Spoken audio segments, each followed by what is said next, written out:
Good evening. हम लोग start करते हैं आज की अपनी क्लास। एक जो इशू था फंडामेंटल राइट का, मुझे लगा कि बहुत क्लियर नहीं हुआ है। कुछ लोगों ने बताया कि साहब वो क्लियर नहीं हो पा रहा है, आर्टिकल 358 और 359 क्या है और कैसे फंडामेंटल राइट जो है वह एक्सेप्शन फंडामेंटल राइट का किस तरह से होता है।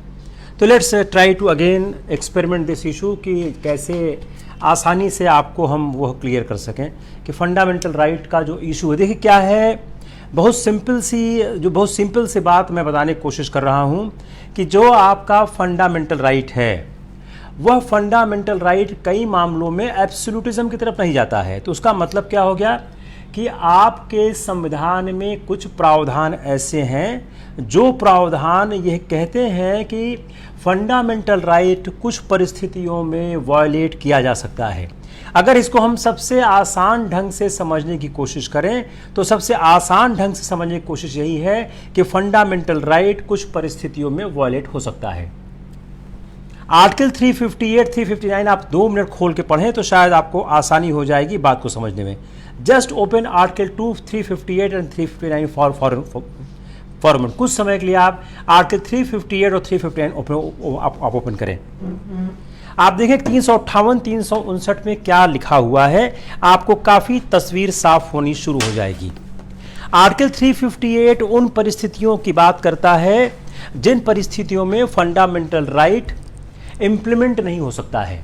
तो आर्टिकल 358 को आप देखें, आर्टिकल 359 को देखें, आप दोनों आर्टिकल को एक साथ देखें। मेरे ख्याल से साउंड लाइट सब कुछ ठीक है, कोई दिक्कत नहीं होनी चाहिए। तो आर्टिकल 358 क्या बोलता है? अगर हम आर्टिकल 358 को देखें तो आर्टिकल 358 क्या है? ऑटोमेटिक है। पहली बात, इसका मतलब क्या हो गया? ये ऑटोमेटिक, इसका मतलब क्या हो गया? आर्टिकल 358, आवाज आ रही कि नहीं आ रही है? Sound is coming or not coming? Some problem with sound? Tell me. Sound का कोई इशू है क्या?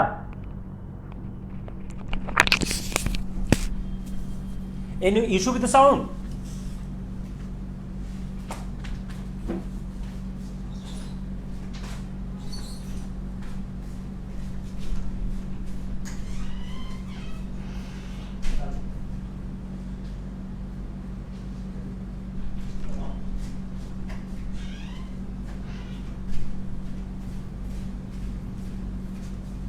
पहली बात क्या है, आर्टिकल 358 ऑटोमेटिक है और आर्टिकल 359 ऑटोमेटिक नहीं है।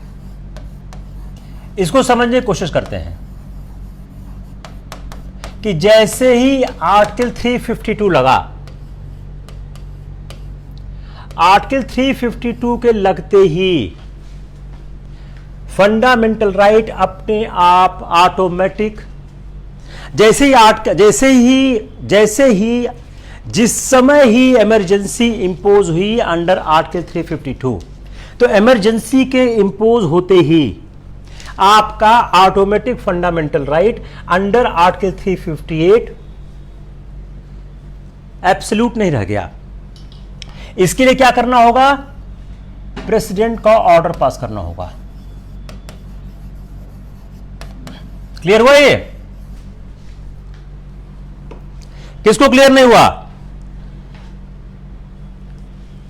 आर्टिकल 352 जैसे लगा वैसे ही, जैसे ही आर्टिकल 352 लगा वैसे क्या हो गया?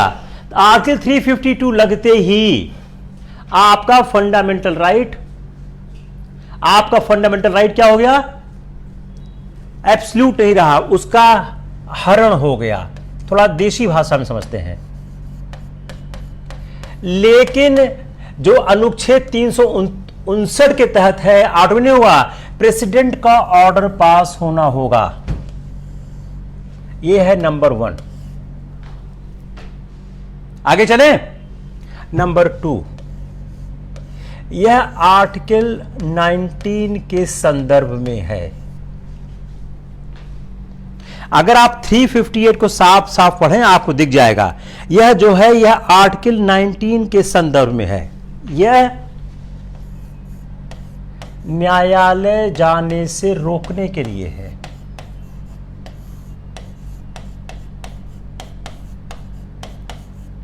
कि प्रेसिडेंट एक ऑर्डर पास करेगा, the person do not have the right to approach to the court, और उसमें मेंशन करेगा किन किन अधिकारों का अपहरण हुआ है, लेकिन 20 और 21 इस पर इंपैक्ट नहीं पड़ेगा। ठीक है, it's clear not clear? 20 and 21 पर इंपैक्ट नहीं पड़ेगा।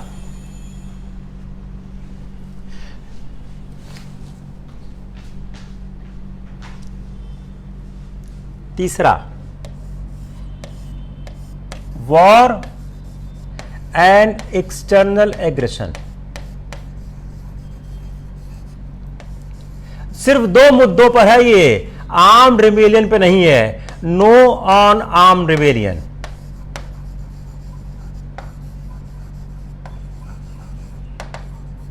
इसमें ऐसी कोई कंडीशन नहीं। इसका मतलब क्या हो गया?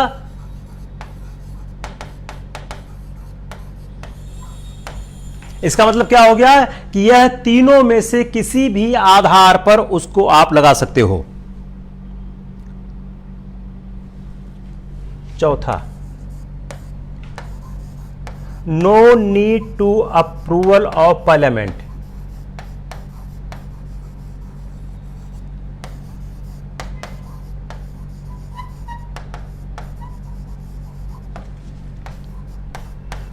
Parliament approval required.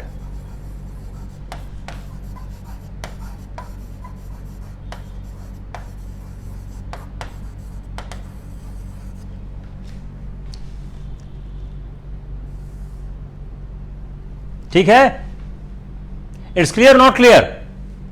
बोलिए, क्लियर है नहीं है? आप टाइप करते जाओ, थोड़ा सा संतोष होगा मुझको भी कि ये क्लियर है नहीं है। संजीव गुप्ता, जया शुक्ला, आदित्य गौतम, मिथिलेश, क्लियर। तो हम क्या समझ रहे हैं कि फंडामेंटल राइट का एक्सेप्शन क्या है। जब अनुच्छेद 352 के तहत इमरजेंसी लगती है तो उस इमरजेंसी की परिस्थिति में फंडामेंटल राइट आर्टिकल 358 और 359, 358 में और 9 में उसकी ये कंडीशन है, आप कानून बनाकर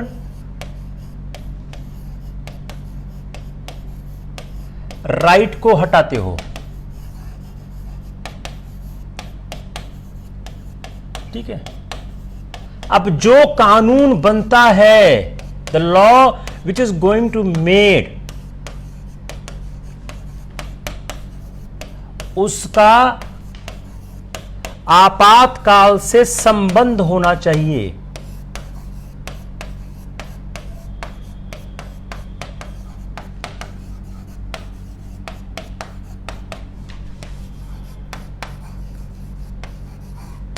देखिए, आपने एक कानून बनाया, उस कानून के बनाने के कारण फंडामेंटल राइट चला गया, लेकिन जो कानून बने उसका आपातकाल से संबंध होना चाहिए। 44th अमेंडमेंट से आ गया था। मतलब क्या हो गया कि आपकी पावर इतनी नहीं है आप जो चाहे सो कर दो। आप अगर कानून बनाते हो तो उस कानून का आपातकाल से संबंध होना चाहिए। अगली बात, यह सिर्फ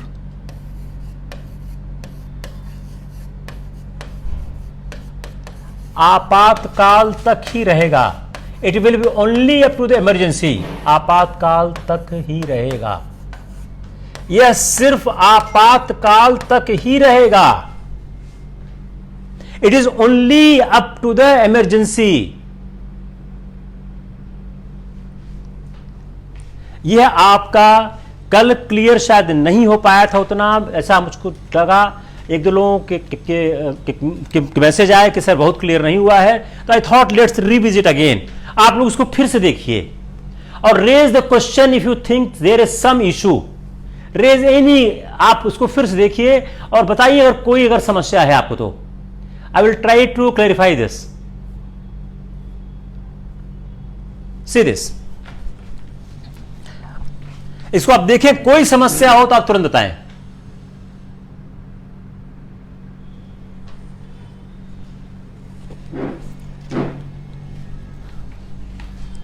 यह बहुत अच्छा सवाल है आपके प्रीलिम्स में सबका। किसी को समस्या नहीं है? अगर नहीं है तो I will move the property right. You want me to repeat something? Tell me fast. चलिए, आदित्य गौतम को कोई समस्या नहीं है।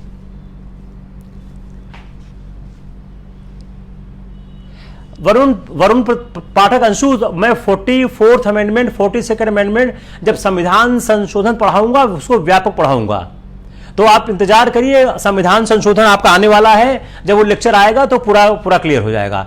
अगर ऐसे टुकड़ों में 44th अमेंडमेंट आप तब तक नहीं समझ पाओगे जब तक 42nd अमेंडमेंट नहीं समझेंगे। अगर यहां तक समझिए तो 44th अमेंडमेंट में क्या कहा गया कि, अगर आप सिर्फ यहां तक समझिए कि 44th अमेंडमेंट में कहा गया कि आप जो पहले इस तरह का प्रावधान नहीं था, अगर मान लीजिए कोई प्रेसिडेंट ने ऑर्डर बनाया या आपने आपातकाल के लिए कोई कानून बनाया, तो जो कानून बनेगा उस कानून का आपातकाल से संबंध होना चाहिए, उस कानून का आपातकाल से संबंध होना चाहिए। तो आपातकाल से जो कानून का संबंध है वह होना चाहिए। Financial emergency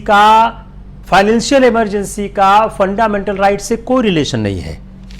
financial emergency article 360 में है, उसका हम लोग जब पढ़ाएंगे आपको कहते हैं ये इमरजेंसी प्रोविजन, तो उसमें सब डील करेंगे। अभी हम लिमिटेड पॉइंट डील कर रहे हैं। लिमिटेड पॉइंट क्या डील कर रहे हैं हम? लिमिटेड पॉइंट सिर्फ इतना है कि यह जो हमारा आपातकाल है, सॉरी, जो हमारा फंडामेंटल राइट है उस पर उसके एक्सेप्शन क्या है। Come on the property right. पहले प्रॉपर्टी राइट में पढ़ाना नहीं चाह रहा था, लेकिन मुझे लगा नहीं, पढ़ा ही देते हैं, क्योंकि उसमें 2-3 इशू हैं जो पूछे जा सकते हैं। प्रॉपर्टी राइट, पहले हम प्रॉपर्टी राइट को समझते हैं। प्रॉपर्टी राइट का जो इतिहास क्या था, प्रॉपर्टी राइट किस तरह से हमारे चर्चा में आया हुआ है, यह हम पहले समझने की कोशिश करते हैं। तो जो प्रॉपर्टी राइट का इशू है, अगर इसको हम देखें तो हमारा जो संविधान पहले हुआ करता था, जिस संविधान में प्रॉपर्टी का इशू था, तो जो संविधान था उसमें जो आर्टिकल 31 था और 19(1)(f) था, यह प्रॉपर्टी की बात करता था। तो जो हमारा संविधान 1949 को था, उस 1949 के संविधान में प्रॉपर्टी राइट की बात कही गई थी। उसमें कहा गया था कि हर सिटीजन के पास right to acquire any property है by any lawful means. Right to acquire property by lawful means.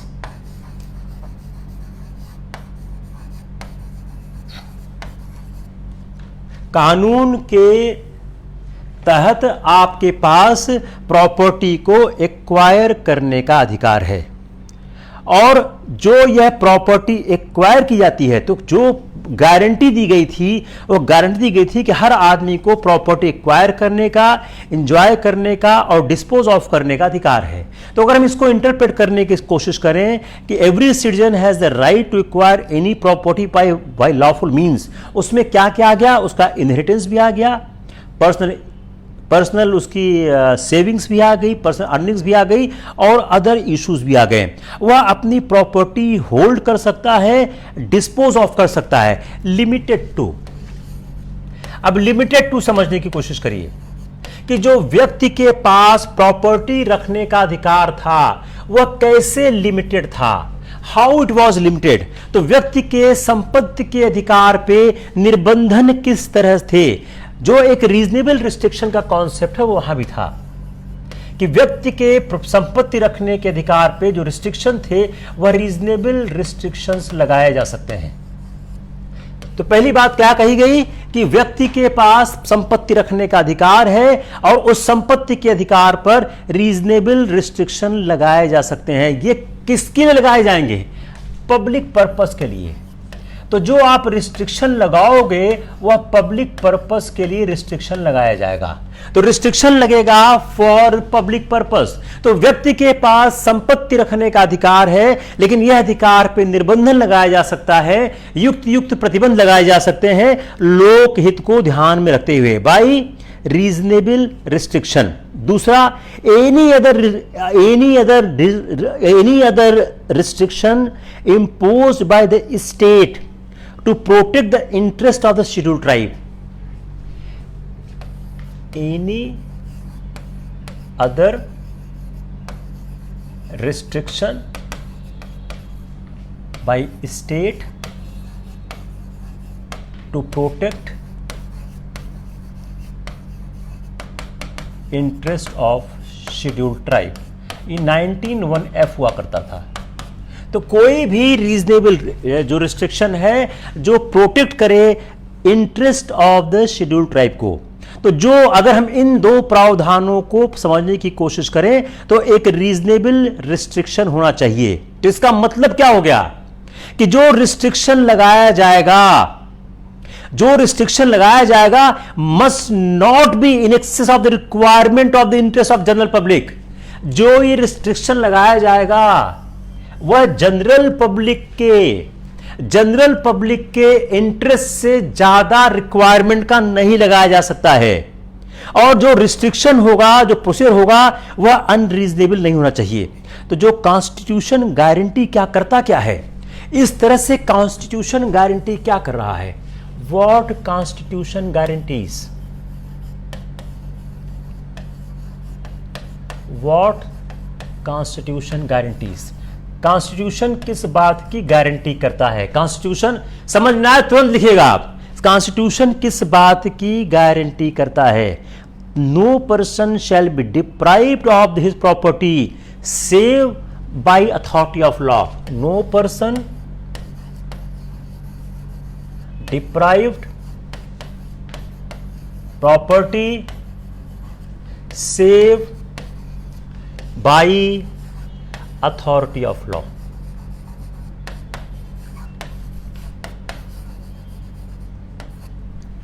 No person deprive property, किसी व्यक्ति को प्रॉपर्टी से डिप्राइव नहीं किया जा सकता by except by authority of law.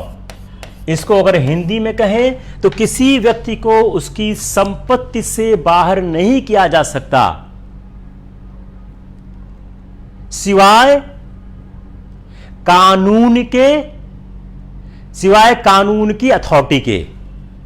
तो किसी व्यक्ति को संपत्ति से बाहर नहीं किया जा सकता सिवाय कानून के अथॉरिटी को। जब तक कानून का प्राधिकार आप नहीं इस्तेमाल करेंगे, व्यक्ति को प्रॉपर्टी से बाहर नहीं किया सकता है। इसका मतलब क्या है कि किसी व्यक्ति को उसकी संपत्ति से बाहर लेने के लिए राज्य को कानून बनाना होगा। किसी व्यक्ति को उसकी संपत्ति लेने के लिए राज्य को कानून बनाना होगा। इसका मतलब क्या हो गया? कार्यपालिका नहीं ले सकती है, कार्यपालिका नहीं ले सकती है। Executive can not take away, then who can take away? Executive can not take away, then who can take away? Legislature. आप कानून बनाकर किसी व्यक्ति की संपत्ति को ले सकते हो। वह कानून कैसा होना चाहिए? वह लोक हित में होना चाहिए, और उस कानून को एक रीजनेबल होना चाहिए। जो प्राइवेट प्रॉपर्टी है, इसलिए किसी आदमी की एग्जीक्यूटिव ऑर्डर से आप नहीं ले सकते हो। तो अगर आप इसको समझने की कोशिश करो तो जो स्टैच्यूट की पावर है,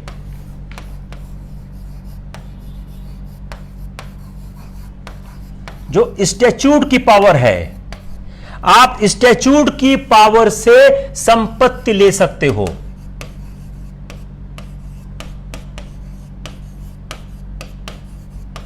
अन्यथा नहीं ले सकते। क्लियर हो गया? किसको क्लियर नहीं हुआ? किसको क्लियर नहीं हुआ?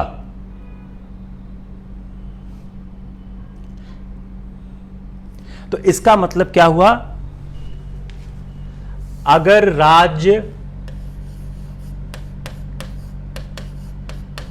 राज्य किसी व्यक्ति की संपत्ति लेना चाहता है, if the state wants to take away anybody's property,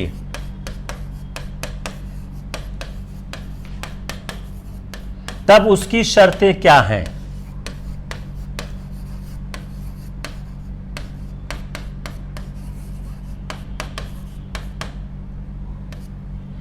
If a state wants to take away the property of an individual, तो उसकी कंडीशन क्या है?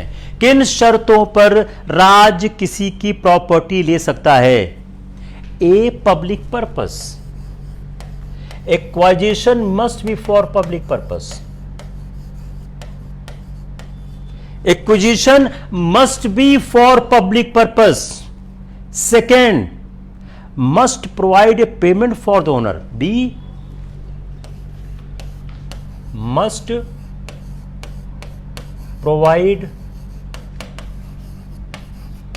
payment to the owner. समझ आ गया? बोलिए क्यों समझ नहीं आया? अगर if a state wants to take away the property of any person, then he has the two condition. First, the acquisition should be for public purpose. Second, must provide payment to the owner. तो यह जो आपके संविधान में यह दो चीजें दी हुई थी कि किन शर्तों पर व्यक्ति की प्रॉपर्टी ली जा सकती है, इसको अगर हम ध्यान में रख के देखें तो यह दो कंडीशन आपके सामने दिखाई देती है। लेकिन यह जो 44वां संशोधन अधिनियम था, उस 44वें संशोधन अधिनियम के बाद थोड़ा फर्क आ गया। पहले हम इसको समझ लेते हैं। तो दो कंडीशन होनी चाहिए। इन दो कंडीशन के बाद फर्क क्या आया? तो जो पब्लिक पर्पस है और पेमेंट दिया जाना चाहिए। जो कॉन्स्टिट्यूशन का अमेंडमेंट है, फर्स्ट, फोर्थ, 17th, कॉन्स्टिट्यूशन के अमेंडमेंट होते गए, फर्स्ट, फोर्थ, 17th, 25, ये कॉन्स्टिट्यूशन के अमेंडमेंट होते गए। लगातार कॉन्स्टिट्यूशन में अमेंडमेंट होता गया। इन सारे अमेंडमेंट से संपत्ति के अधिकार पे कटौती होती गई। जो कॉन्स्टिट्यूशन का पहला, चौथा, 7वां, 17वां, 25वां, 42वां ये संशोधन था, इन संशोधन ने संपत्ति के अधिकारों पर कटौती करनी शुरू की। अब इन अधिकारों की कटौती के बाद फर्क क्या पड़ा? What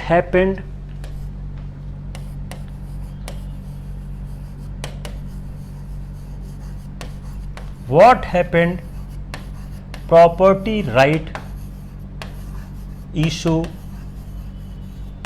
due to above amendments.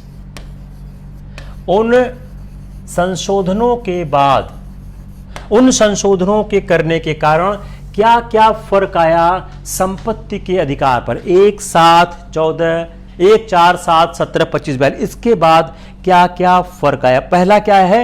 Adequacy of the compensation.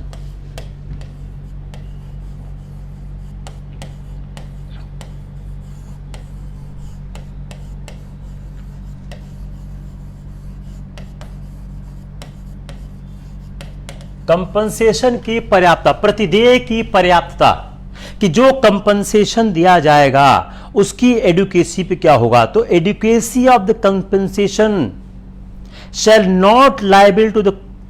Not be liable, कहां? To question in the court, यह कोर्ट में क्वेश्चन नहीं होगा।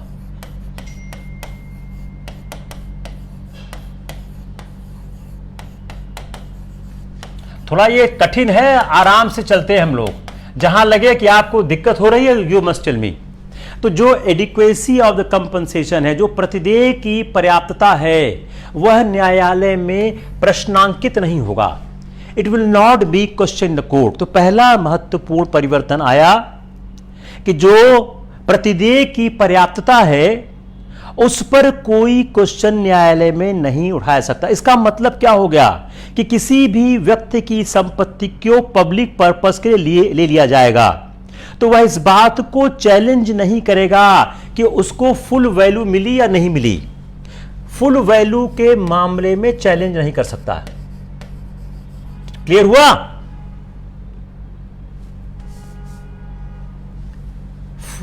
किसी व्यक्ति की संपत्ति को राज्य ने ले लिया, किसी व्यक्ति की संपत्ति को राज्य ने ले लिया, राज्य उस व्यक्ति को संपत्ति के एवज में पैसा दे रहा है, तो यह वह व्यक्ति इस बात को लेकर चुनौती नहीं दे सकता कि उसको पर्याप्त पैसा मिला है या पर्याप्त पैसा नहीं मिला है। यह पहला महत्वपूर्ण बिंदु है जो संविधान संशोधनों से उभर के आ रहा है।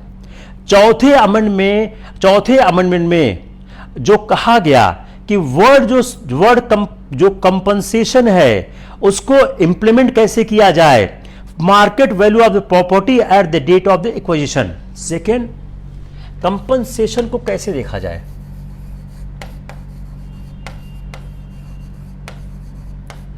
मार्केट, ये आपके ऐसे में भी काम करेगा, अभी बता दो कैसे काम करेगा। Market value of the property at the date of acquisition. जिस दिन प्रॉपर्टी एक्वायर की जाती है उस दिन उस प्रॉपर्टी का मार्केट वैल्यू क्या होगा। फिर सुनिए कि जो यह कहा गया कि जो वर्ड कंपनसेशन है इसको किस तरह से इंप्लीमेंट किया जाए, तो इसको इंप्लीमेंट करते से सुप्रीम कोर्ट ने कहा कि मार्केट वैल्यू जो प्रॉपर्टी को है उस डेट ऑफ एक्वाजिशन पे हो। अब गवर्नमेंट के लिए क्या हुआ है, प्रैक्टिकेबल नहीं हो रहा था। अब अगर गवर्नमेंट इसको मान लेती, अगर गवर्नमेंट इस बात को मान लेती तो जिस तरह से नेशनल इंपॉर्टेंस पे government property acquire, national importance के लिए गवर्नमेंट प्रॉपर्टी एक्वायर कर रही थी, उसको इस तरह से इस तर्ज पे पैसा देना संभव नहीं था।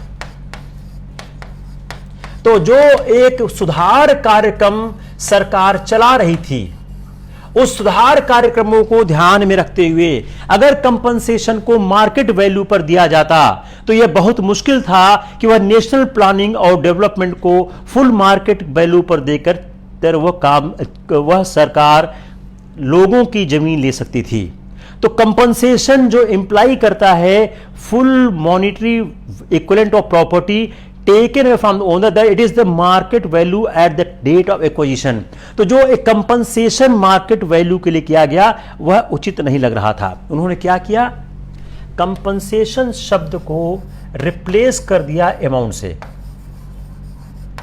कंपनसेशन को रिप्लेस कर दिया अमाउंट से।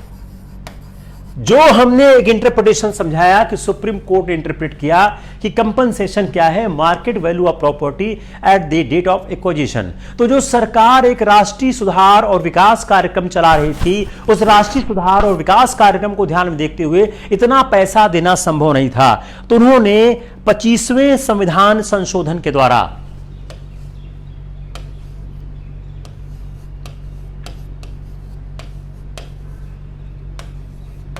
25वें संविधान संशोधन के द्वारा कंपनसेशन शब्द को रिप्लेस कर दिया अमाउंट से।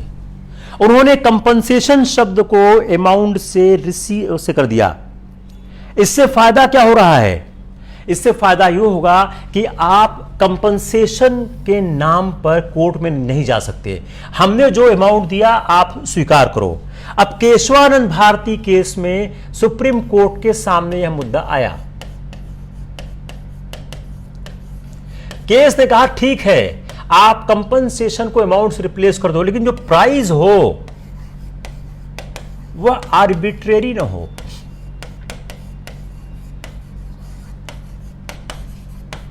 इल्यूजनरी ना हो।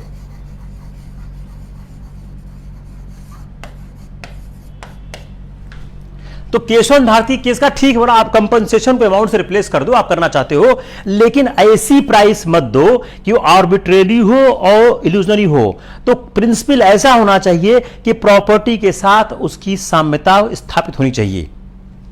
उसके बाद 31A, 31B, 31C, 31D आता है और 44th अमेंडमेंट के द्वारा इसको कर दिया गया लीगल राइट। यह फंडामेंटल राइट से हट गया।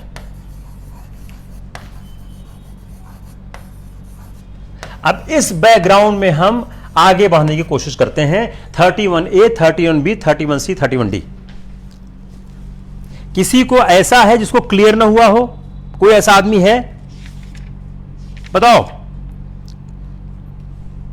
कोई है जिसको क्लियर नहीं हुआ है?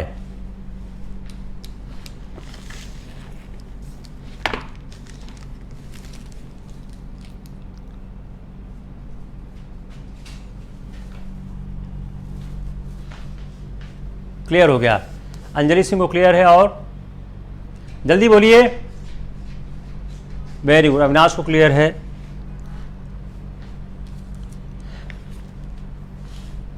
Very good, very good. बड़ा धीरे धीरे पढ़ा रहे हैं यार हम, बड़ा संभाल संभाल के। गणित की तरह पढ़ाते हैं हम तो, घुमा घुमा के, ताकि आपको कोई दिक्कत न लगे। लेकिन फिर भी अगर क्लियर नहीं होता है तो जितेंद्र यादव, केशव भारती केस एक्सप्लेन होगा जब संविधान संशोधन आएगा। उस सब केशव भारती, गोलकनाथ, सारे केस एक्सप्लेन होंगे। Just wait.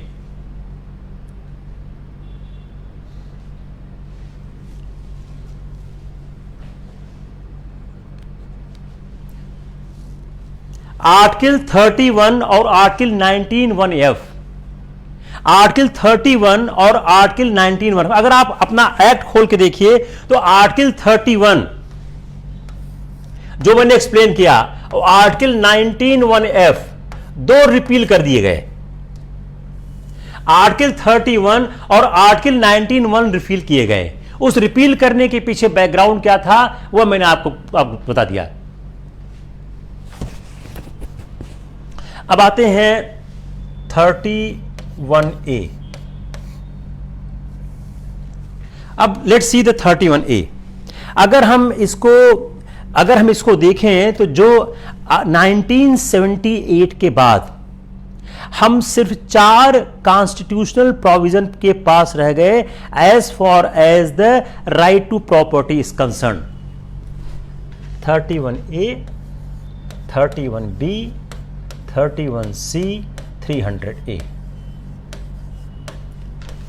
31 और 19(1)(f, 31D ये हमारे पास नहीं रहा। 31 और 91A आपको मैं एक्सप्लेन किया है। तो आफ्टर 1978 अगर आपके पास प्रॉपर्टी राइट में सवाल आता है आज के संदर्भ में, तो आप इन 4 सेक्शन का जिक्र करेंगे। अब आप अगर मान लीजिए मेंस में आपको आंसर करना है 31, 19(1)(f और जो मैंने संविधान संशोधन के 4 आपको नाम लिखाए हैं, उन 4 नामों के साथ साथ आप केस को स्टार्ट कर सकते हैं। तो अगर आपके पास क्वेश्चन आता है कि आप प्रॉपर्टी राइट को लिखें, तो आप इन दोनों के बारे में बोलेंगे। ये पहले था, अब वो रिपील हो गया है। हमारे पास प्रॉपर्टी राइट को लेके इतने प्रावधान हैं, 31A, 31B, 31C, 300A।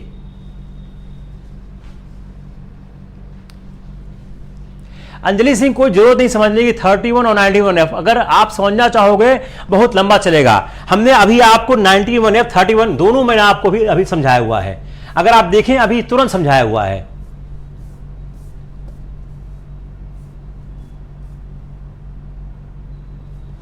अगर आप देखें तुरंत समझाया हुआ है। जस्ट सी कि 19(1)(f) और 31 में क्या फर्क है, अभी आपको तुरंत बताया हुआ है कि जो 31 है प्रॉपर्टी राइट की बात करता है कि प्रॉपर्टी राइट में आप बगैर कानून के सहायता के, आप कानून की सहायता से ही किसी की प्रॉपर्टी ले सकते हैं। और 19(1)(f) बात करता है जो state to protect the interest of any scheduled tribe. आप लोग सुनते नहीं हो ध्यान से। 19(1)(f state to protect interest of scheduled tribe। 19(1)(f) बात करता है state to protect the interest of the scheduled tribe. जो अगर हम कॉन्स्टिट्यूशन देखें जो हम पर 1949 में था, उसमें पहली बात कही गई है कि हर सिटीजन के पास राइट है एक्वायर करने की प्रॉपर्टी की, और उस पर रीजनेबल रिस्ट्रिक्शन लगाया जा सकता है, और any other restriction that may be impose by the state to protect the interest of scheduled tribe. तो 19(1)(f जो है वह दो बात खोलता है, एक प्रॉपर्टी राइट के एक्वायर का, राइट टू हैव प्रॉपर्टी, दूसरा interest of scheduled tribe need to protect, अब आपके संविधान में है नहीं, need to be protected by state.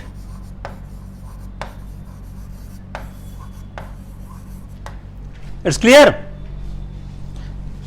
19(1)(f) दो तरह की बात करता है कि जो अधिकार है कि आपके पास राइट होल्ड करने का अधिकार है, दूसरी बात क्या बोलता है कि शेड्यूल्ड ट्राइब के अधिकार को प्रोटेक्ट स्टेट करे।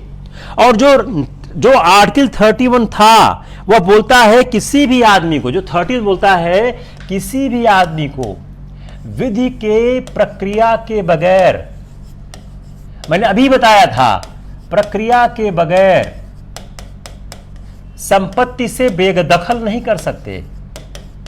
आसान भाषा में बताता हूं, देसी भाषा में, no person can be deprived from his property save as per law. No person can be deprived from property, ऐसे ये है आपका 19(1)(f) और 31। अब ये आपके संविधान का भाग नहीं रहा है। I have taken to a complete journey how this part started, how we are coming here. Now we are coming on the issue कि इस समय अपने संविधान में प्रॉपर्टी राइट को लेके क्या है। तो एक आपका हिस्टोरिकल बैकग्राउंड हो गया। नाउ सी कि अब अपने संविधान में क्या है। 31A, 31B, 31C और 300A, ये चार प्रॉपर्टी राइट से संबंधित प्रावधान आपके संविधान में हैं। ये चार प्रावधान आपके संविधान में हैं जो बात करते हैं प्रॉपर्टी राइट को। अब ये फंडामेंटल राइट नहीं रह गया। Property right is no more fundamental right, is no more a fundamental right. It has become the legal right। यह आपके फंडामेंटल राइट से लीगल राइट में चेंज हो गया। इसका फर्क क्या हुआ है, अगर आपके इस राइट का वायलेशन होता है, आर्टिकल 32 में रेमेडी आपको नहीं मिलेगी।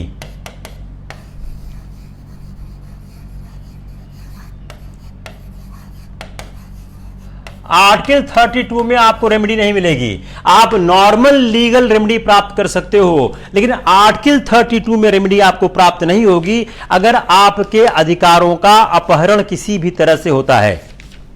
समझ आ रहा नहीं आ रहा? अगर नहीं आ रहा तो फिर ट्राई करते हैं। अपने को ट्राई करने में कोई प्रॉब्लम नहीं है। तो जब हमने आर्टिकल 31(2) और 19(1)(f) को डिलीट कर दिया,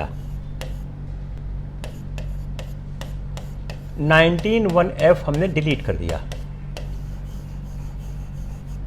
इन दोनों को हमने संविधान से हटा दिया। जब हमने इन दोनों को संविधान से हटा दिया तो there is no fundamental right to hold the property. तो क्या हो गया, there is no fundamental right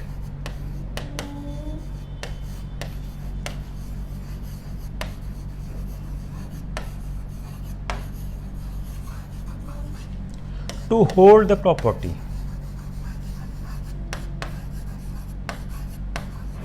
ठीक है, होप इट इज फाइन। देखिए ध्यान से कि जैसे हमने हटा दिया तो फंडामेंटल राइट नहीं रह गया टू होल्ड प्रॉपर्टी। इसका मतलब क्या हो गया? The right to compensation on compulsory acquisition यह अवेलेबल है under the second proviso of 31A(1).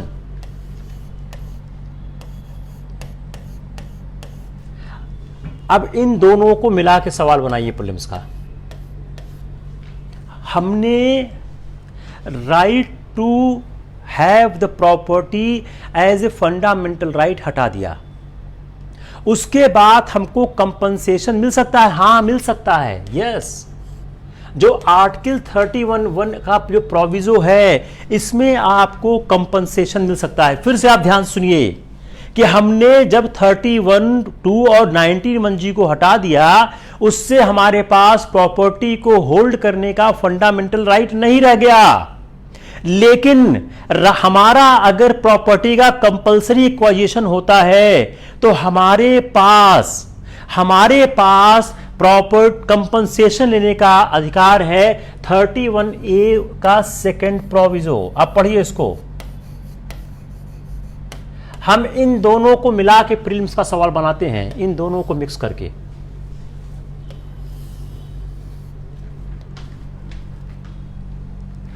Thirty one A(1) का जो सेकेंड प्रोविजो आप पढ़िए।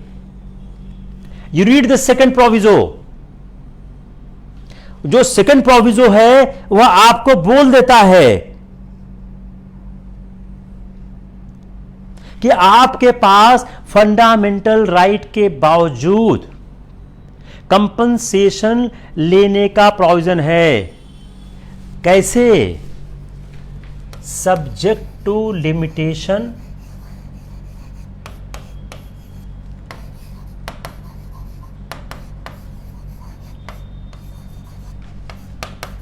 imposed therein।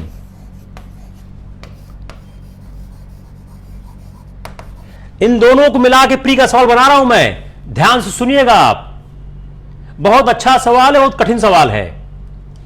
मैं फिर से रिपीट कर रहा हूं कि जब 31(2) और 19(1) को डिलीट कर दिया गया, उसको डिलीट करने के बाद आपके पास तो पहला ऑप्शन क्या आ रहा है?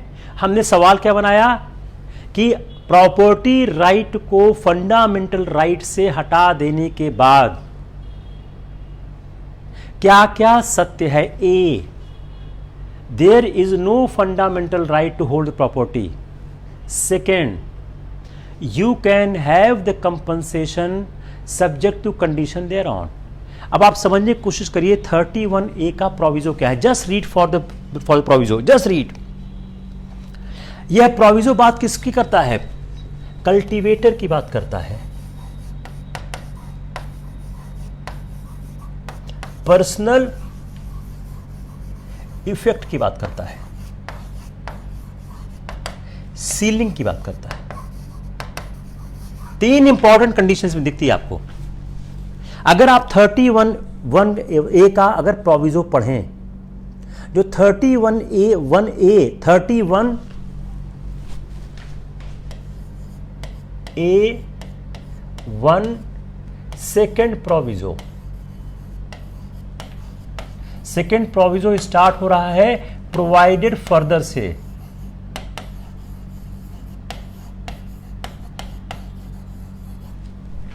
उसमें आपको तीन महत्वपूर्ण चीज मिलेगी।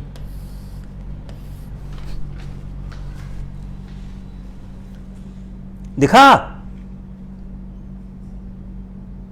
यह क्या बोलता है कि अगर किसी व्यक्ति का संपत्ति को एक्वायर किया जाता है राज्य के द्वारा, और जो उसकी जमीन राज्य एक्वायर करता है वह व्यक्ति की अपने अंडर पर्सनल कल्टीवेशन में है, पर्सनल इफेक्ट पर्सनल कल्टीवेशन में है।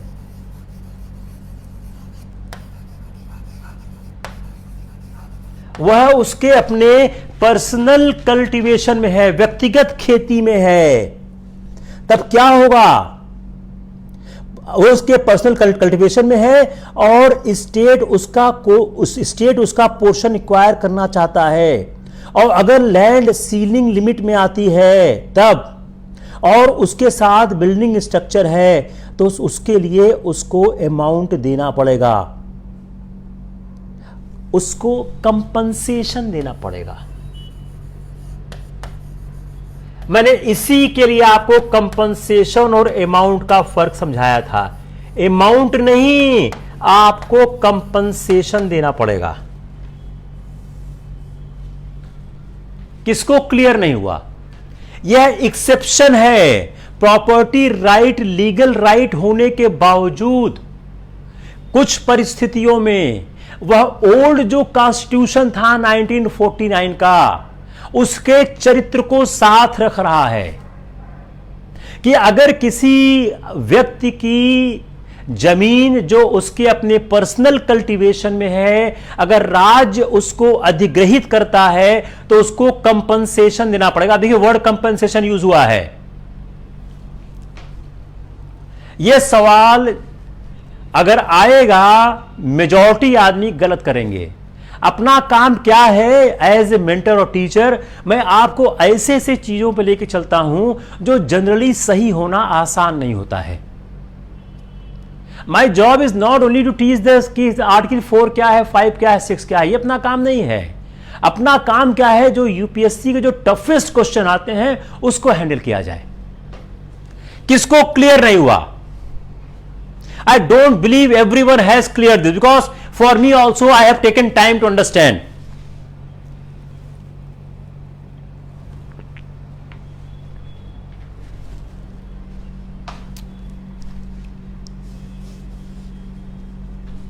It's fine.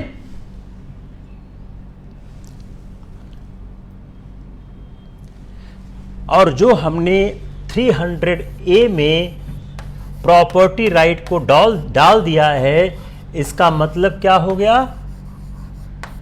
It is no more a fundamental right.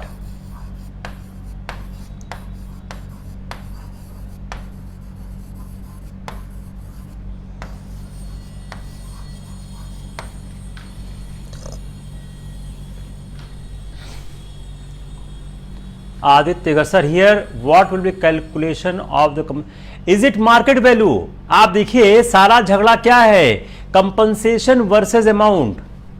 तो आप अगर इस सेक्शन को पढ़ें, आर्टिकल को पढ़ें, आर्टिकल क्या बोलता है कि आपको कंपनसेशन देना होगा। यहां अमाउंट शब्द नहीं है। अगर कोई व्यक्ति अपने पर्सनल कल्टीवेशन में जमीन को रखा हुआ है, वह सीलिंग लिमिट के अंदर है, तो अगर राज्य उसकी जमीन को अधिग्रहित करता है तो राज्य को कंपनसेशन देना होगा। कंपनसेशन सुप्रीम कोर्ट ने क्या कहा हुआ है? The market value of the property at the rate of the acquisition. आगे चलें। अब आर्टिकल 31A आया किस लिए है? अगर आर्टिकल 31A को हम समझें, यह एबॉलिशन ऑफ जमींदारी के लिए आया हुआ है। इसका मेन संबंध है एबॉलिशन ऑफ जमींदारी। इसका जो मुख्य संबंध है 31A का, यह है एबॉलिशन ऑफ जमींदारी। यह जमींदारी को समाप्त करने की प्रक्रिया को ध्यान में रख के आया हुआ है। तो अगर हम 31A को समझने की कोशिश करें तो 31A साफ सी बात करता है कि वह एबॉलिशन ऑफ जमींदारी को ध्यान में रख के लाया गया है। अगर पेमेंट ऑफ कंपनसेशन को अगर पेमेंट ऑफ कंपनसेशन को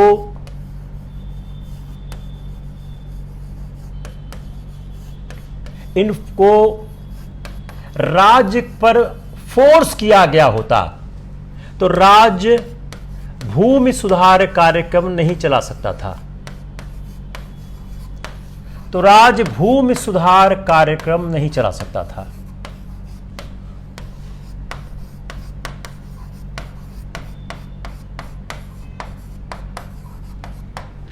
अगर कंपनसेशन को फोर्स किया जाता तो राज्य भूमि सुधार कार्यक्रम नहीं चला सकता था। क्यों?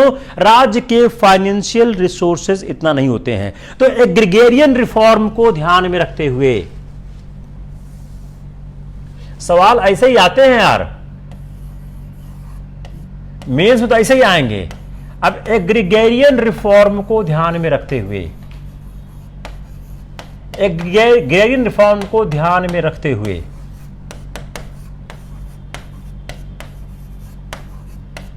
आर्टिकल 31A आया। The Article 31A came into existence, keep in mind the fact that there is need of agrarian reform in the country. To ensure the agrarian reform, थोड़ा और इसको हम लीगल लैंग्वेज बात करते हैं। To ensure the agrarian reform, legislation did not run into heavy water. The Constitution framers had provided for an inbuilt safeguard in the Constitution provision relating to property. इसके लिए क्या हुआ, जो वर्ड कंपनसेशन था article 31(2) में, without any executive उसमें जो था वो हमारे एग्रीगेरियन रिफॉर्म को रोक रहा था। तो यह सोचा गया कि हम कैसे इंश्योर करें कि एग्रीगेरियन रिफॉर्म आगे चले। तो इसके कारण जो 31A आया उसमें एग्रीगेरियन रिफॉर्म के कॉन्सेप्ट को सामने लाने की कोशिश की गई। तो 31A बड़ा इंटरेस्टिंग बात करता है कि किस तरह से अपने जो 31A क्या बोलता है कि कोई भी आप एक्विजिशन ऑफ स्टेट कैसे कर सकते हो। क्लियर हो गया? किसको क्लियर नहीं हुआ? तो अगर 31A का A पढ़ें, एक्विजिशन ऑफ द स्टेट, जो प्रोविजन ए है वो क्या है, 31A का ए, acquisition of the state.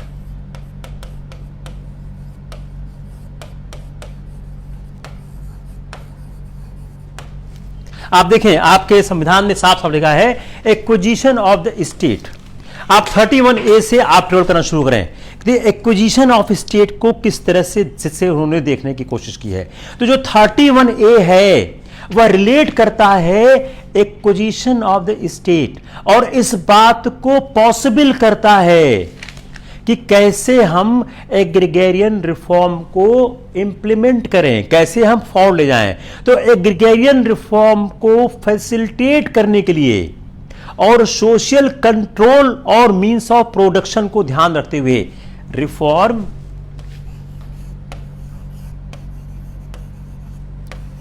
Social control means of production,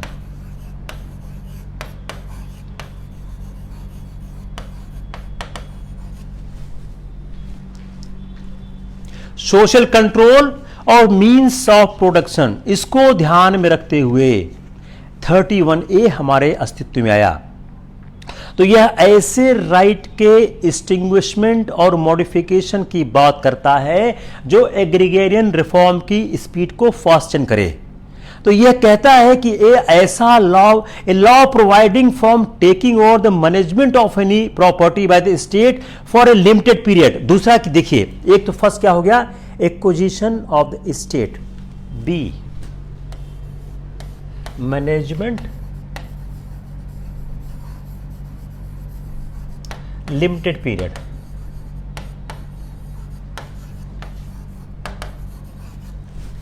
B क्या है, मैनेजमेंट एंड लिमिटेड पीरियड। आप अपने साथ बेर एक्ट देखते चलिए, आपको और अच्छा लगेगा।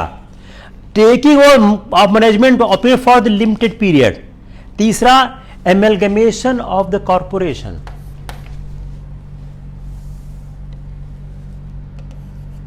Amalgamation of the corporation, corporation का आपस में सहयोजन करना। तीसरा क्या है, एमलगमेशन ऑफ द कॉर्पोरेशन। चौथा क्या है, extinguishment modification right of managing agent, extinguishment modification right of managing agent.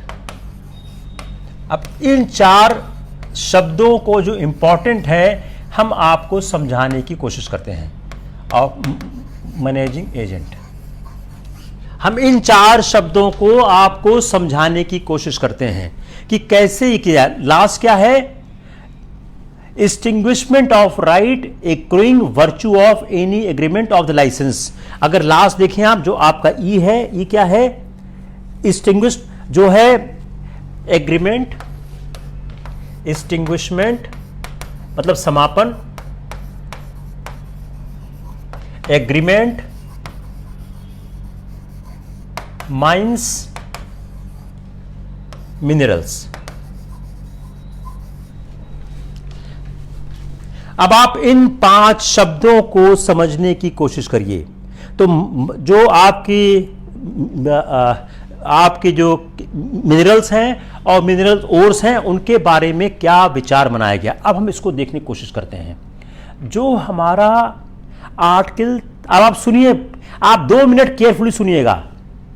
ये जो 5 प्रोविजन दिए गए ABCDE, यह 5 प्रोविजन क्या बोलते हैं कि राज्य के हित में संपत्ति का किस तरह से राज्य हरण कर सकता है। How the right enjoyed by any person can be vested in the state. अगर इसको समझने की कोशिश करें तो ऐसा कोई लॉ इस आधार पर शून्य घोषित नहीं होगा कि वह आर्टिकल 14 और 19 का वायलेशन करता है। तो जो प्रोटेक्शन दिया गया है आर्टिकल 31(1)(a) में, वो does not apply to a law made by the state legislature. जो क्या है, अब आप इसको फर्क करिए यूनियन और स्टेट।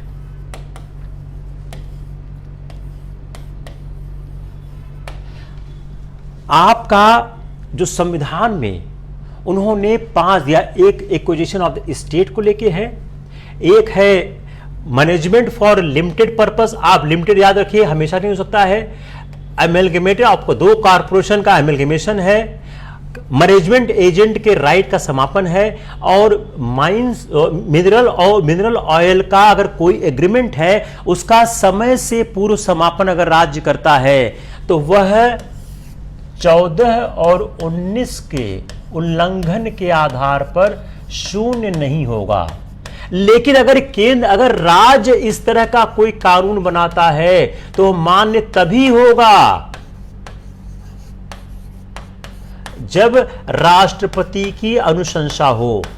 मतलब उसको राष्ट्रपति के विचारार्थ सुरक्षित रखना ही होगा। You have to keep it for the consideration of the president. Clear हुआ नहीं हुआ? अगर हम इसको और समझने की कोशिश करें तो जो आर्टिकल 31(1) का ए पार्ट है वह बात करता है एक्विजिशन बाय, अगर हम इसकी बात करते हैं, इसकी यहां तक क्लियर हुआ नहीं हुआ? यहां तक क्लियर, तो आगे बढ़ते हैं, फिर हम सवाल बनाएंगे, क्लियर होगा। Very good.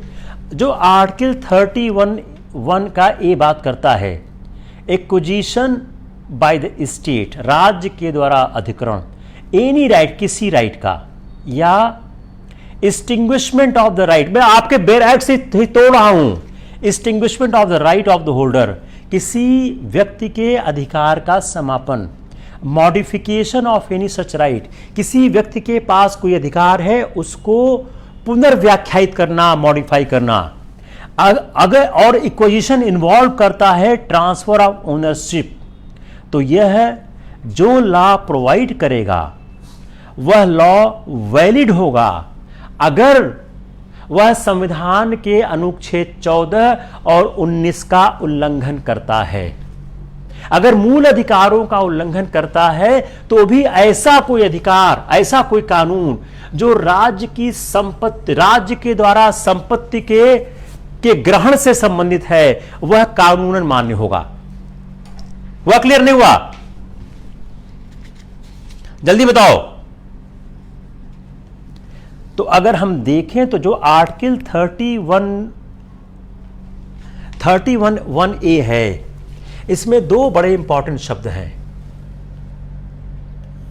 31(1)(a), इसको अगर आप देखें, आप बेयर एक्ट देखें, मैं बेयर एक्ट से आपको तोड़ रहा हूं 31A 1A, इसमें दो बहुत ही महत्वपूर्ण शब्द हैं, एक्सटिंग्विशमेंट, मॉडिफिकेशन, स्टेट। एक्सटिंग्विशमेंट,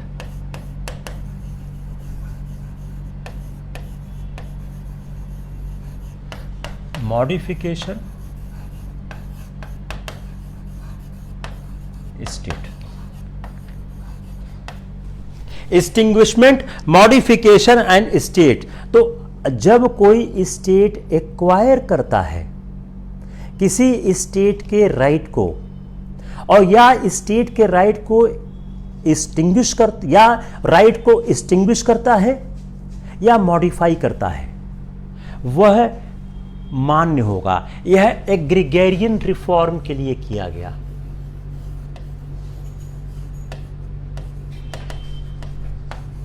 कि राज्य किसी के अधिकार को समापन करता है या उसके अधिकार को पुनर्व्याख्यायित करता है, तो वह आर्टिकल 31A 1A के तहत सुरक्षा प्राप्त है। वह संविधान के मूल अधिकार के उल्लंघन के आधार पर शून्य नहीं होगा।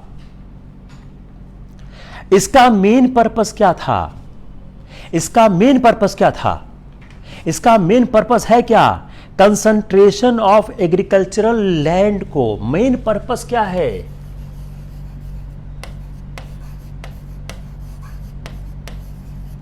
कंसंट्रेशन ऑफ एग्रीकल्चरल लैंड को हटाना। कुछ व्यक्तियों के हाथ में जमीनें हैं, और एक बहुत बड़ी कायनात जो है वह जमीनों से वंचित है। Yes Kaustubh, you are right. कुछ व्यक्तियों के हाथ में जमीनों का कंसंट्रेशन है और एक बहुत बड़ी कायनात जमीन नहीं प्राप्त करती है। तो इस एक्ट, इसका मेन पर्पस है prevent the concentration of the agricultural land in the hands of few. कुछ आदमियों के हाथ में जमीन के संकेंद्रण की प्रक्रिया को रोकना, इकोनॉमिक इम्बैलेंस को दूर करना। यही आपको लिखना है जब आप आंसर करोगे मेंस में, यही लिखना है, इकोनॉमिक इम्बैलेंस को दूर करना। इकोनॉमिक इम्बैलेंस को दूर करना, to remove the economic balance in the society, to remove the economic balance in the society. जो बल्क ऑफ द लैंड है, अगर हम देखा जाए, जो कुछ लोगों के पास है, इसको लैंड को लैंडलेस में डिस्ट्रीब्यूट करना, लैंड को लैंडलेस में डिस्ट्रीब्यूट करना।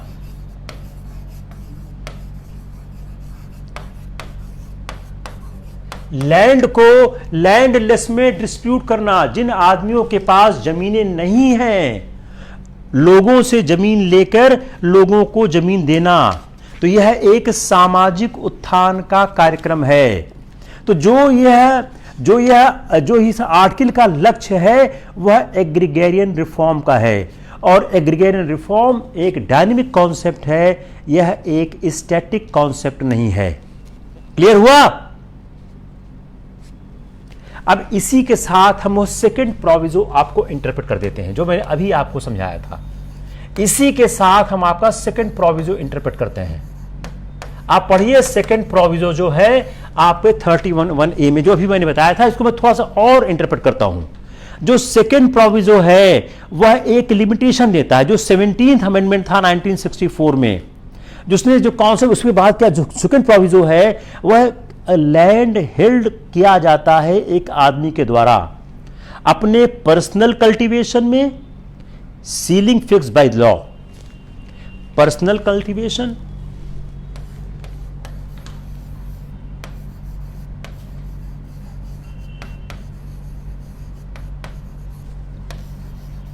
Ceiling fix by law. एक सीलिंग फिक्स कर देती है law, ceiling fix by law. मैं फास्ट नहीं चल रहा हूं। Personal cultivation, ceiling fix by law, या तो लैंड है या एनी बिल्डिंग स्ट्रक्चर स्टैंडिंग, वह यहां पर कोई लैंड, कोई बिल्डिंग स्ट्रक्चर खड़ा हो या कोई उसके साथ अपर्टनेंट हो, would not be required by the state unless the law provide for the compensation not less than market value, not less than market value. मेरा अब क्लियर हो गया होगा। अगर आप बेयर एक्ट देखें तो बेयर एक्ट में 3 शब्दों का इस्तेमाल हुआ है। पर्सनल कल्टीवेशन मिल गया, प्रोवाइडेड फर्दर दैट पे आप लाइन नंबर 3 देखिए, land comprise therein held by a person under his personal cultivation, it shall not be lawful for the state to acquire any portion of such land as it within, अब underline करिए, ceiling limit applicable to him under any law for the time being in force, और फिर underline करिए any building or structure standing thereon or appurtenant thereto, अब आ रहा है operative part, unless the law relating to the acquisition of such land, building, structure, payment of the compensation at a rate which shall not be less than market value thereof, यह एक exception हुआ है property right को। Property right legal right होने के बावजूद भी यह जो सेकंड प्रोविजो है यह फंडामेंटल राइट की तरह आ गया है कि आप किसी व्यक्ति का संपत्ति लेते समय अगर यह कंडीशन फुलफिल कर रही हैं तो आप मार्केट वैल्यू से कम पे नहीं ले सकते हो।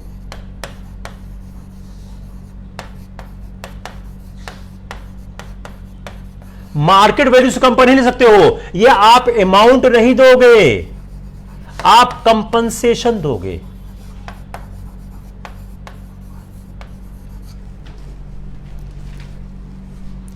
कोई ऐसा है जिसको समझ में नहीं आया है?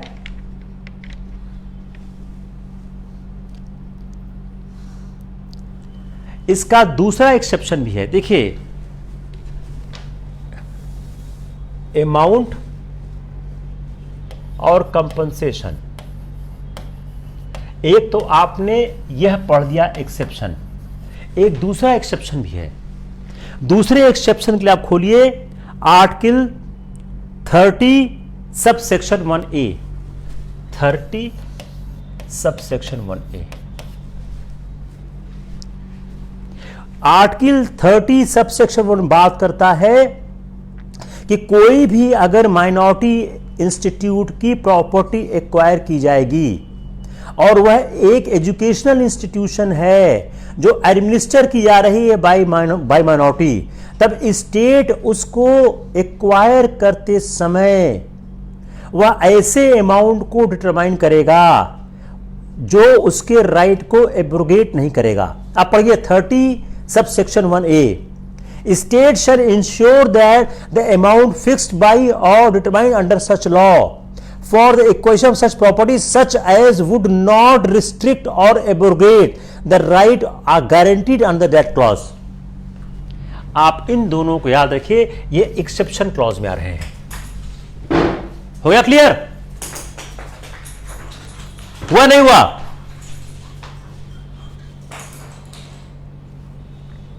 थोड़ा कठिन टॉपिक है, क्लियर हुआ नहीं हुआ?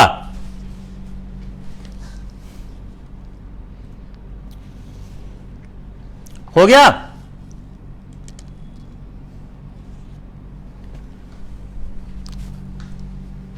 वेरी गुड, वेरी गुड, या लवली लवली। हम लोग एक संविधान का बहुत ही कठिन पार्ट हैंडल कर रहे हैं और मैं आपको इस बात की गारंटी देता हूं, अगर आप अपने मित्रों से पूछिए जो लॉ भी किए हैं उनको भी क्लियर नहीं होगा। ये आसानी से क्लियर नहीं होता है। मुझे भी समय लगा है इसको समझने में, क्लियर करने में। अब हम 31 का जो सब सेक्शन बी है उसमें चलते हैं। हमने अभी क्या किया, 31(1)(a) का ए किया है, हम अब चलते हैं बी वाले सेक्शन में। बी सेक्शन क्या है? ए सेक्शन है acquisition of the state, B क्या है? Management of property. इसमें क्या है? Management, limited period. दो महत्वपूर्ण शब्द हैं, मैनेजमेंट और लिमिटेड पीरियड, दो महत्वपूर्ण शब्द हैं इसमें। हम इन दो महत्वपूर्ण शब्दों के सहारे अपनी यात्रा आरंभ करते हैं।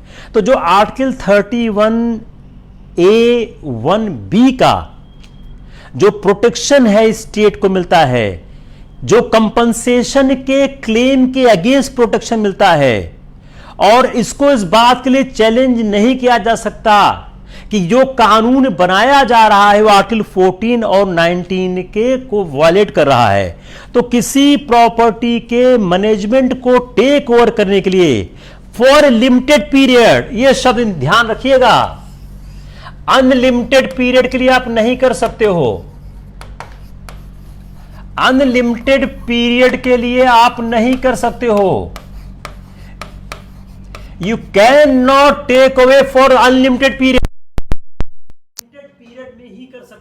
आप ध्यान रखिएगा, आप ध्यान रखिएगा पीरियड के शब्द को। Only you can do for the limited period.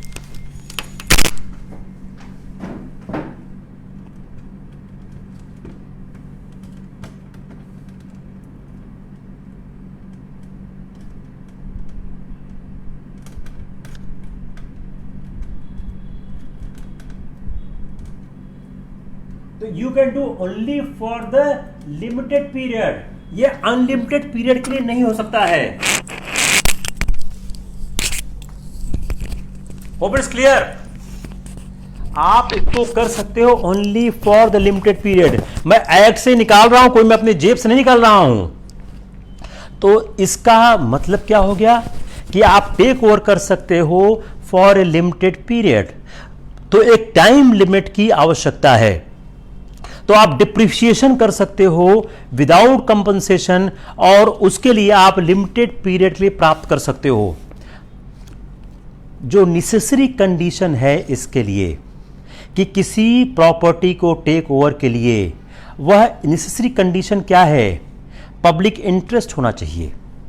It must be for public interest, और उस पब्लिक इंटरेस्ट के लिए मैनेजमेंट, जो प्रॉपर्टी का मैनेजमेंट है वह आप एक्वायर कर सकते हो। तो जो validity of any law attracting article 31A(1)(b can not be question on the ground of its violation of article 14 and 19। अगर आप इसको ठीक से पढ़ें तो टेकिंग ओवर एक इंपॉर्टेंट शब्द है, मैनेजमेंट प्रॉपर्टी स्टेट है, फॉर लिमिटेड पीरियड है, और in public interest, in order to secure the proper management. Public interest,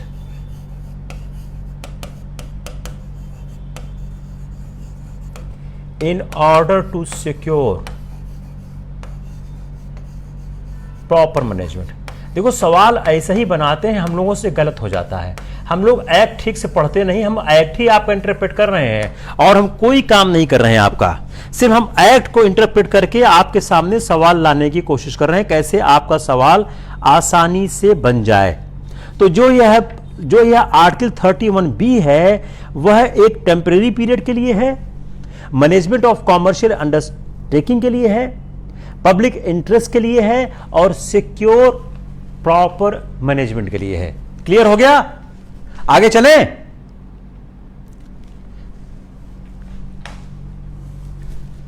आगे चले।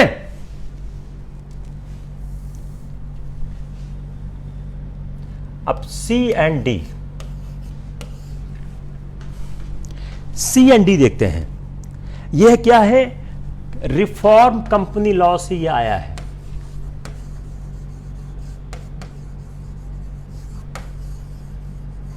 जो the reforms in company law जो हुआ है now under the contemplation like the progressive elimination of the management agency system. Management agency system,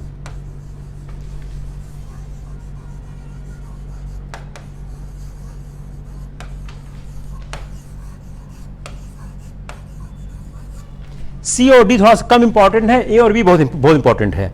तो reform जो object क्या है, व्हाट इज ऑब्जेक्ट, हम हर चीज का ऑब्जेक्ट समझते हैं। ऑब्जेक्ट क्या है? The reform in company law now under the contemplation like the progression elimination of the managing agency system, the provision for, किसके लिए प्रोविजन? कंपल्सरी एक्विजिशन ऑफ 2 और more companies in national interest.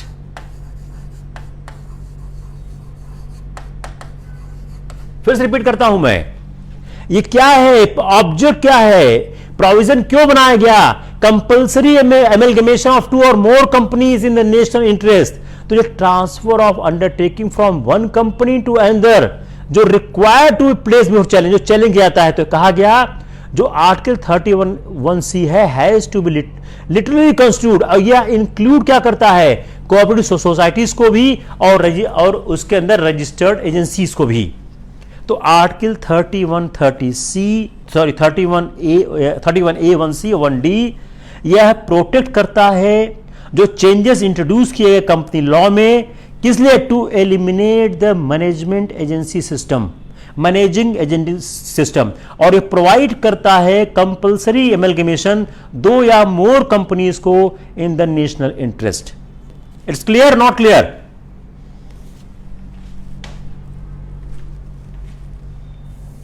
Last is E. E क्या है? ई भी important है। यह क्या है? मिनरल ऑयल्स के लिए मेनली है। यह मेनली मिनरल ऑयल्स को लेके कंसंट्रेटेड है। जो आर्टिकल 31E है, यह इंट्रोड्यूस किया है कि स्टेट को इस बात का अधिकार मिल जाए कि वह राष्ट्र के हित में, राष्ट्र की अर्थव्यवस्था के हित में वह फुल कंट्रोल कर ले oil and mineral resource of country, oil and mineral resources of country. जो संविधान का 31(1)(a)(e) है, वह इस बात के अधिकार देता है राज्य को कि राज्य राष्ट्र हित में, राष्ट्र की अर्थव्यवस्था के हित में वह मिनरल ऑयल और मिनरल रिसोर्सेस पर पूरा अधिकार कर ले। यह इस बात का अधिकार देता है कि राज्य मिनरल रिसोर्सेस पे कंप्लीट कंट्रोल कर ले। तो यह राज्य की संपदा को राज्य के हित में हस्तांतरण की बात करता है। तो ऐसा कोई लॉ बनता है जो स्टेट को इस बात का अधिकार देता है कि वह किसी भी लाइसेंस को या माइनिंग लीज को या किसी सिमिलर टाइप की चीज को कैंसिल करना चाहे तो कैंसिल कर सकता है और उस पर कोई भी वाद नहीं होगा। ठीक है? It's clear? किसी को कोई समस्या होनी तो नहीं चाहिए यार, अगर है तो बताइए, अगर समस्या है तो बताइए, नहीं तो हम आगे चलें। 31(B) 9th schedule.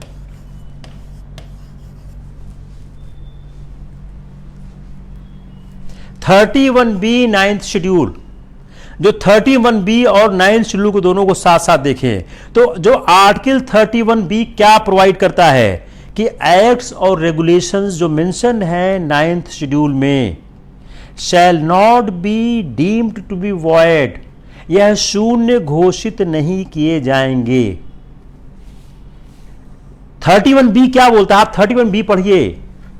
31B आपके 9th शेड्यूल के साथ जोड़ के आप देखिए कि जो 9th शेड्यूल आ गया है, उस 9th शेड्यूल के आने के बाद जो 9th शेड्यूल अपने संविधान में है, तो 31B यह बात करता है कि 31B की सीधी सी बात है कि 31B along with 9th schedule जो एडेड किया गया है था फर्स्ट संविधान संशोधन से, फर्स्ट कॉन्स्टिट्यूशनल अमेंडमेंट से,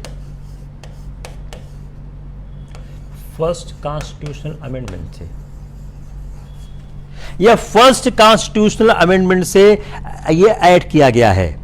तो यह 31B है, एक कॉन्स्टिट्यूशनल डिवाइस है किस तरह की डिवाइस है? To place specific statutes beyond any attack on the ground they influence the part 3 of the constitution. यह एक स्पेशल डिवाइस है कि आप कोई स्टैट्यूट कानून बनाओ,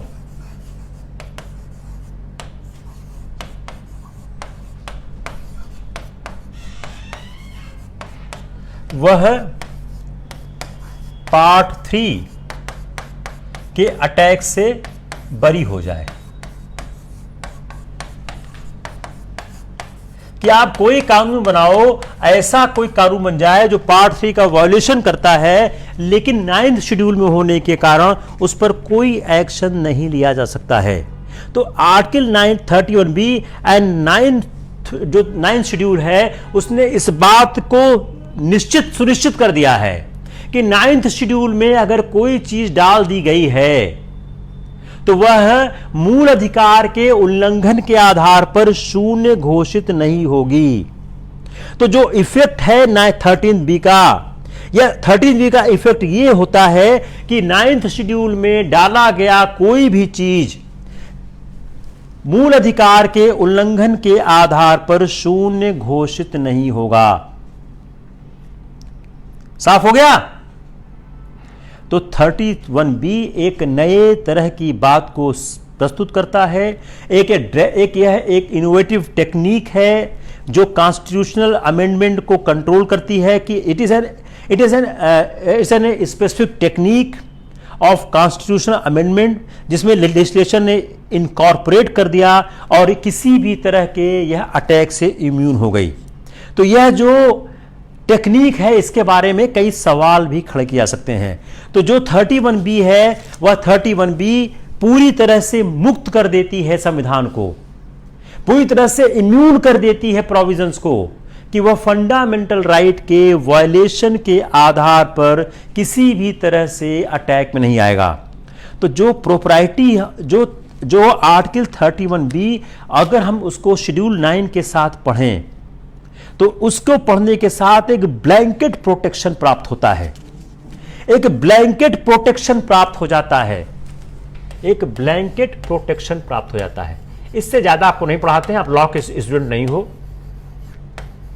एक इशू और है, उसको छोड़ देते हैं, रेट्रोस्पेक्टिव प्रोस्पेक्टिव का है।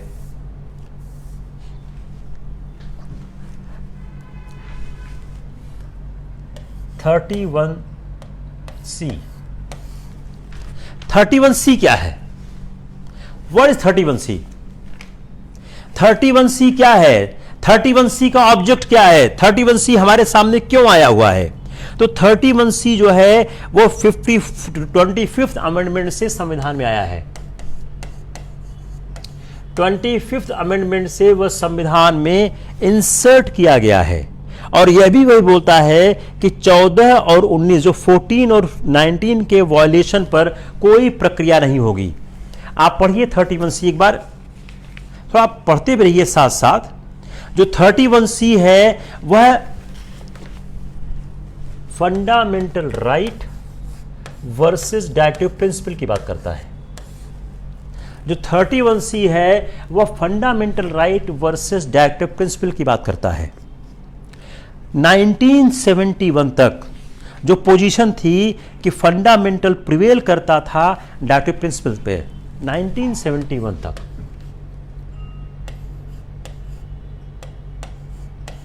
Fundamental right prevail over directive principle. 1971 तक फंडामेंटल राइट की अधिमानता थी राज्य के नीति निदेशक सिद्धांतों पर, और जो लॉ इनेक्ट किया जाता था डायरेक्टिव प्रिंसिपल को इंप्लीमेंट करने के लिए, वह वैलिड नहीं होता था अगर वह फंडामेंटल राइट को वायलेट करता था।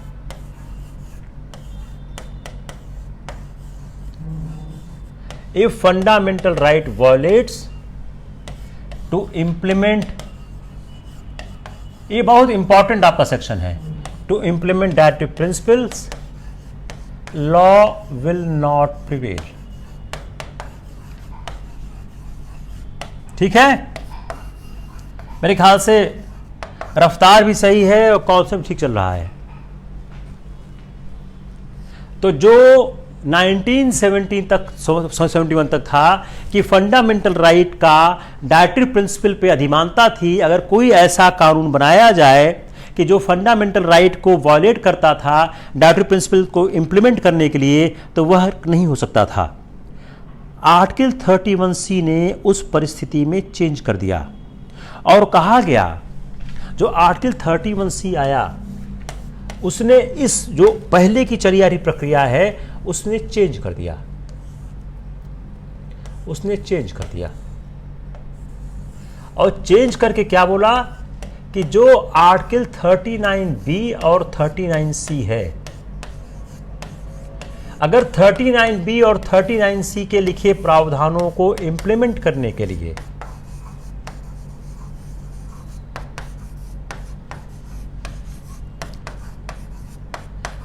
कोई कानून बनाया जाएगा तो इस आधार पर शून्य नहीं होगा कि वह मूल अधिकारों का अतिक्रमण करता है। मैं फिर रिपीट कर रहा हूं क्योंकि यह समझना जरूरी है, आगे की विकास यात्रा इस बात से चलेगी। जो 1971 तक परिस्थिति थी जिसमें फंडामेंटल राइट प्रिवेल करता था directive principle of state policy पर, और कोई अगर लॉ ऐसा इनेक्ट किया जाए जो डायरेक्टिव प्रिंसिपल को इंप्लीमेंट करने के लिए बनाया गया हो, अगर वो फंडामेंटल राइट को वायलेट करता था तो वह लॉ शून्य घोषित हो जाता था। तो आर्टिकल 31C ने इस परिस्थिति को चेंज किया और आर्टिकल 31C ने यह परिस्थिति दी कि अगर संविधान के अनुच्छेद 39B 39C में लिखे प्रावधानों को क्रियान्वित करने के लिए कोई कानून बनाया जाता है तो अनुच्छेद 14 और 19 के उल्लंघन के आधार पर शून्य नहीं होगा। तो आर्टिकल 31C ने एक बहुत ड्रेस्टिक चेंज कर दिया character of the fundamental right versus directive principle as far as the article 39B and 39C is concern. Underline principle क्या था? Socialistic pattern of society.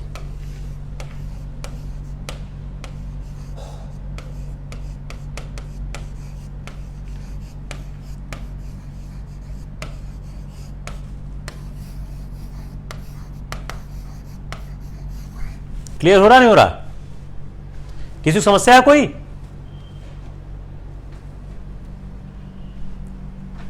अनु यादव उस पर भी आएंगे, 40 सेकंड में भी आएंगे, आप लोग सुनिए।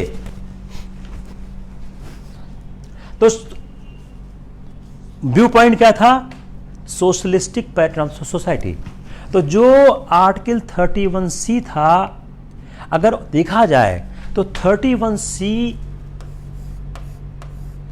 31A की तुलना में मच ब्रॉडर है। ध्यान से सुनिए, आप लोग अपना ज्ञान मत लिखिए, आप सुनिए। आप लोग एक लाइन का ज्ञान लिखने के चक्कर में सुनते नहीं हो। आप जो 42वां संविधान संशोधन करो वहां पे आएंगे, पहले आप सुनो। तो 31C को अगर देखें तो 31 तुलना में ज्यादा ब्रॉडर है। जो 31A है वह स्पेसिफिक टॉपिक तक सीमित है। 31A क्या है? स्पेसिफाइड टॉपिक तक सीमित है।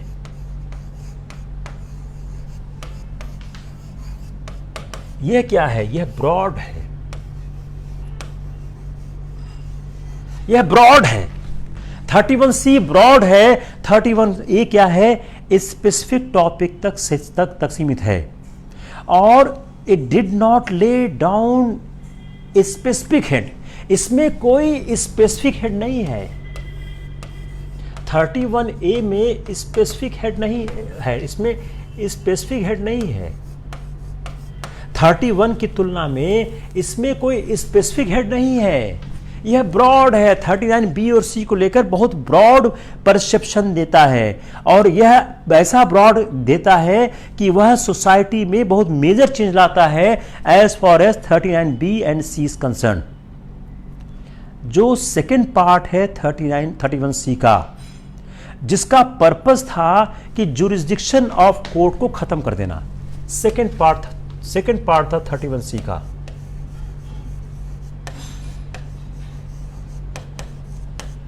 जो कोर्ट के जुरिस्डिक्शन को खत्म कर देता है, कोर्ट जुरिस्डिक्शन को समाप्त कर देता है, जो कोर्ट के जुरिस्डिक्शन को समाप्त कर देता है। जो सेकेंड पार्ट 31C का है, जो कोर्ट के जुरिस्डिक्शन को समाप्त कर देता है। तो जो सेकेंड पार्ट अगर हम देखें तो यह कोर्ट के जुरिस्डिक्शन को समाप्त कर देता है अगर कोई लॉ इन क्वेश्चन में आता है 39B और C को लेकर। 39B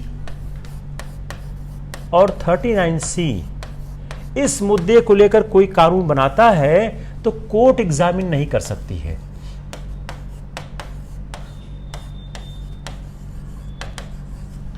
यह सेकंड पार्ट है उसका। Court can not examine if law is made to implement article 39B and article 39C। Clear हो गया? तो इसका मतलब क्या हो गया कि कोई लॉ इन क्वेश्चन अगर डिक्लेयर करता है कि किसी 39B और C की पॉलिसी को इंप्लीमेंट करने के लिए, तो कोर्ट को डिबार कर दिया गया है को रिव्यू करे उस मामले को लेकर। जो कॉन्स्टिट्यूशनल वैलिडिटी थी 31C की, वह केशवानंद भारती केस में चैलेंज हुई। एक सवाल यह भी बन गया कि केशवानंद भारती के केस में कौन सा आर्टिकल चैलेंज हुआ था? केशवानंद भारती केस में 31C चैलेंज हो गया। 31C was challenge in the case of Kesavananda Bharati. तो न्यायालय के पास यह मामला पहुंचा, न्यायालय ने इसको एग्जामिन किया। तो जब सुप्रीम कोर्ट ने कहा कि जो फर्स्ट लिम्ड है, limb 1, limb 2,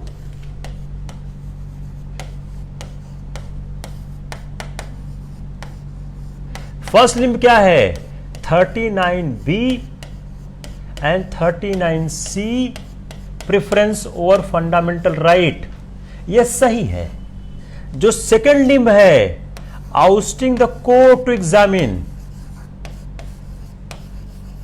ousting to court they examine the law,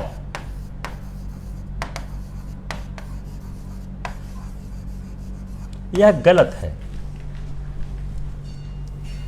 जब केशवानंद भारती केस में आर्टिकल 31C चैलेंज हुआ तो कोर्ट ने दोनों केस सुने, कहा आपके इस 31C में दो आधारभूत चीजें हैं। एक पहला है कि 39B और 39C को इंप्लीमेंट करने के लिए अगर कोई कानून बनाया जाएगा तो इस आधार पर शून्य नहीं होगा कि वह मूल अधिकार का उल्लंघन करता है। बोला ये ठीक है आपका।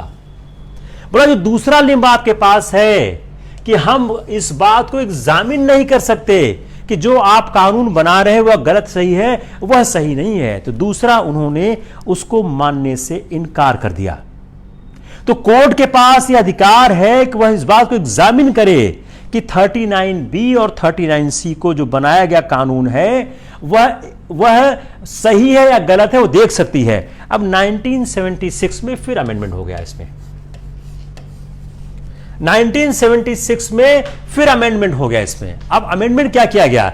1976 में स्कोप को फर्दर एक्सटेंड कर दिया गया और उन्होंने बहुत ड्रेस्टिक चेंज कर दिए 42nd कॉन्स्टिट्यूशन अमेंडमेंट से।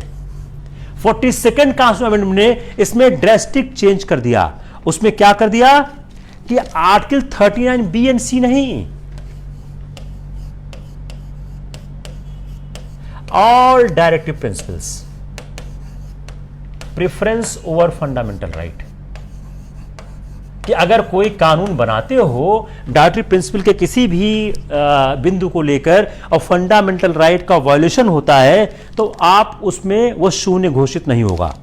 तो उन्होंने एक आर्टिकल 31C के इशू को उन्होंने इनलार्ज कर दिया। अब यह जो मामला था, यह मामला फिर कोर्ट के पास गया। अब यह सवाल हुआ कि क्या ऐसा किया जा सकता है? तो कोर्ट ने इस बात को एग्जामिन करने के बाद कहा कि नहीं, जो आप 39B और C, जो आप 39B और C है उसी तक सीमित रहो। तो जो आर्टिकल 31C जो ओरिजिनली इनेक्ट हुआ था 25th अमेंडमेंट से,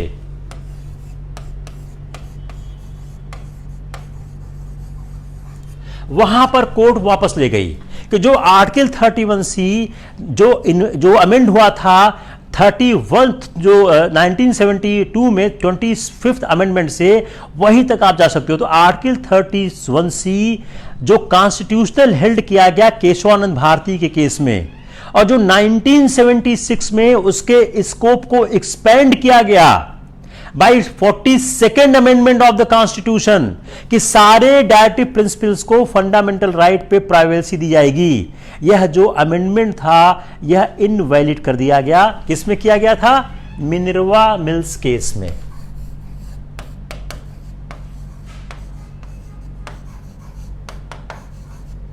बताइए यहां तक समझ में आया कि नहीं आया? अगर आ गया हो तो फिर हम आगे चलें।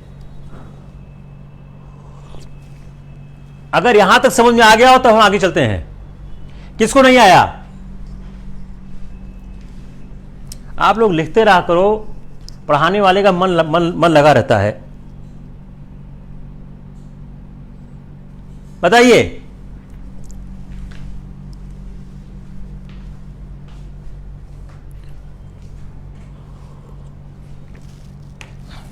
बोलिए।